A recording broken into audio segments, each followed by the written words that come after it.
we Shafi Mukarame wabyutura na utakeye wagiuka gukora isuku mwa gira vuba vuba nda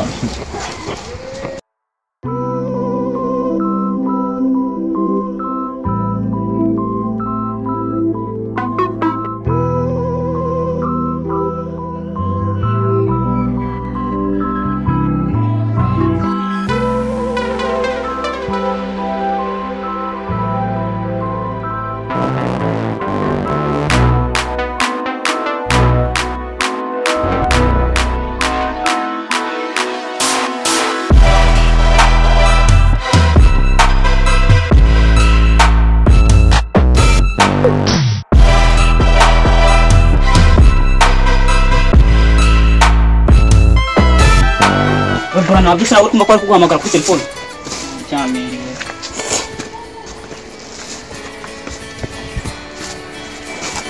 n'abantu barashaka kuri ibi nyabazungu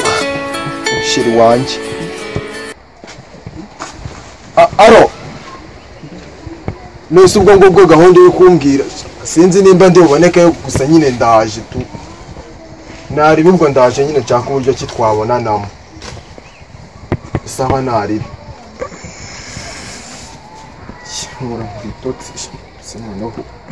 sinzi n'aho ndi bukura inzu si byango byo ndabikura ntibibazo ariko nyine ubwo nta kundi ngomba gushaka uburyo nabona na Sherangi siko mukunda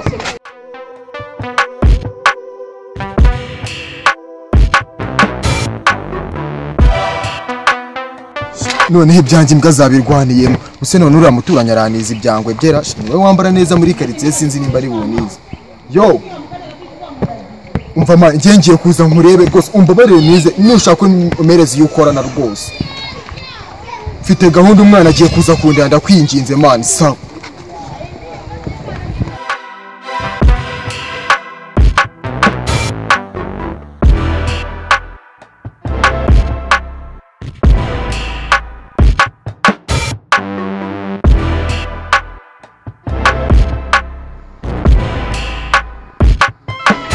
noneho ibinyabazungu ndabinyuraho gutera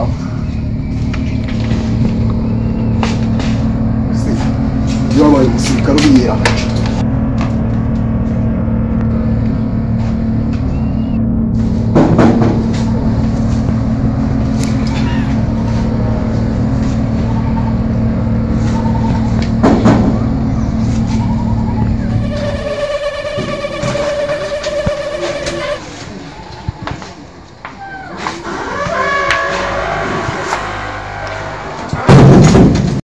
umubosi tuziranye nziranye nawe se murambeshye cyane nziranye nyine we ntabwo umuntu rwose ufite umutwe ntabwo urimo rwose nese manu mumaze kuvugana ko kwise umwibagirwa none se niyo twatumaze kuvugana hariyo wabonye gute ko mbona difonse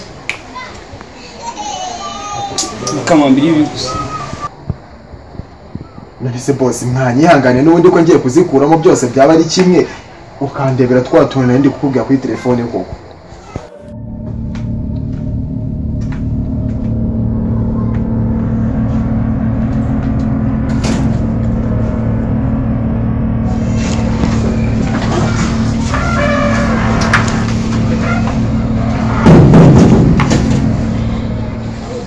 kwihuta se uranye bro wanze kwambara imyenda ubanze koga ndabanza nawe rwose nawe urabizi ntabwo n'inzu usanga iteguye neza mbona iyo ukiyambuka iteguye neza nanjye nzijijisha ngura akantu nyine neza ndaje ahubwo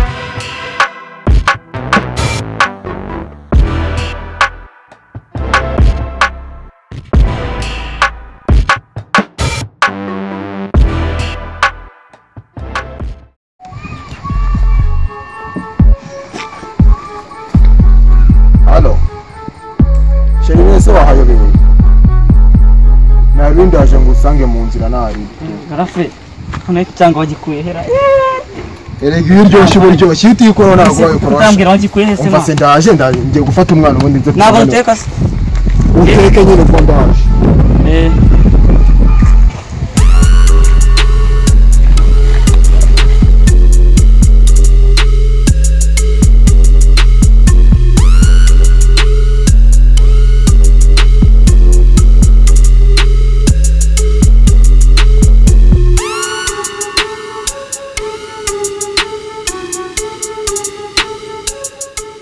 ahubwo sheri urantunguye uzi ko wambaye imyenda nka musaza wawe. Imyenda ni ibisanzwe abantu wese yoye kubona abantu basa kandi batavukana ahubwo sheri reka mbanze nkubwire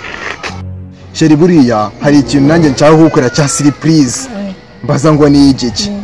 sura biriya misozi yose iri hariya iriya yose nuriye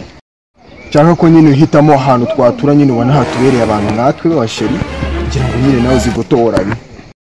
urawa karindwi uri kureba uriya niwo tuzatura ndabona ari we mwiza. Ndizera ko nyine uhisemo neza uriya musozi hari ikindi kintu natakubwiye wari uzi ko amafaranga turi kurya tukiri kurya amafaranga ya sogokuruza wanjye ntabwo ndi gukubeshya wahubwo ushonje uhishiwe sheri ngenda ndakeka ibyo ngibyo birangiye noneho tugiye kujya mu rugo ifu yirisha ifi ntabwo nkubeshya.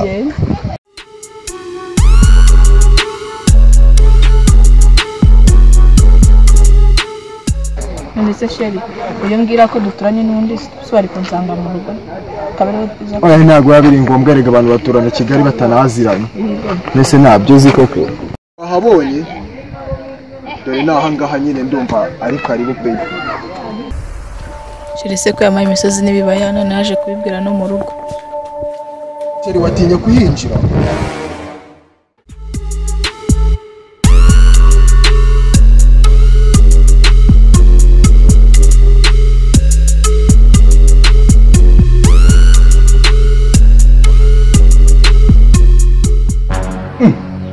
ni iki banyarwanda uriya muntu uko mbona yambaye imyenda isa n'iyanjye ubwo nanjye biranangaje namutije imyenda yonyine none ndabona yafashe na sisi. uzi ibintu ndamukorera uretse wowe wihera ijisho.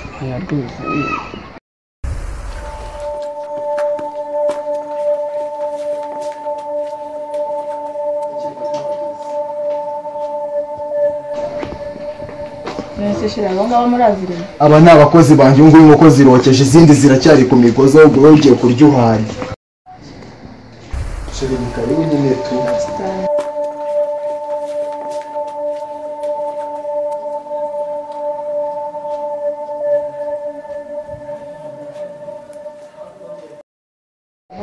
sheri nyine nayo ngukumbuye byahatari n'urugendo ruba rwamvunye byahatari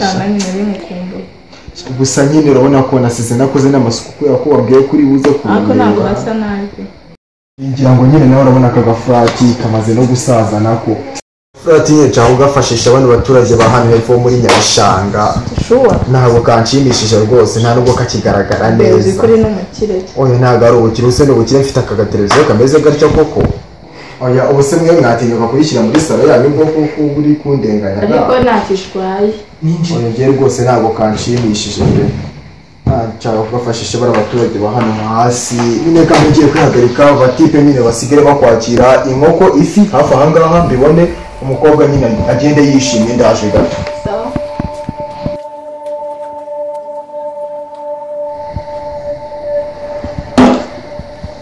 ese sister iyi kadage tuzaniye bimeze bite no kubona nzanye aha kandi yangiye kariwe. ese sister abonye imyenda yambaye atari n'iyanjye kandi ndakeka ko iyi kadage yabiteye niyo watanze inzu n'imyenda yanjye. bro ni njye bro urabizi ubwiye kadage tumenye ko ari umutekamutwe reka tuyiraburize. njye nari nzi ko mufitanye gahunda yarabwiye ko agiye kuza kubareba hano. kadage yabwiye nyine ntabwo itaha tuyikubite nk'uko nababwiye ngo ifi n'inkoko musange hano ku meza bimeze biti mbere yo kugira ikindi wongera icara hasi. kwicara hasi ko byagenze biti icara hasi kwicara hasi nibyo bizana ifi n'inkoko icara hasi yavuze icara hasi nta mutekamutwe mwiruka nagwaye inzu nagwa stepa ibyo binazana by'ifi ibinyama ifiriti iki ibyo byose binazana hehe ariko sisi kandi nzanye sheri wanjye nyine mu biteguye ushobora kutawushota si twari twabivuga mwese aka ni akadage n'icyambo cyanjye uyu musende ubuze agaciro watakaje gusa aho nzajya nca nambaye iyi myenda nzavuga ngo nawe ubwifata ugatiza umusenzi reba uru rusatsi reba uru ruda wagira ngo iyi mvura iguye kijyana ku mureka igizenze turimo turareba tugishote ujya ngo muterere uyu musatsi nta cupa cyangwa ibishirira ngo dushyiremo uyu musatsi ndabona abahigi dore ngabo reba icyangwa cyane reba icyangwa impamvu ziri kwiruka mbese bro mwamba bari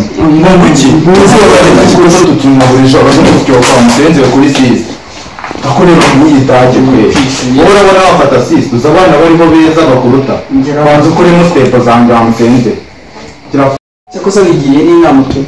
uzi warangondetse kuko nizo utagondetse ni aho ikaruga bangura utwara kukuye mukaruga tiri ni yawe ingagi se wabona mu birunga n'icyambo cyane ubu nta ndazi n'imwe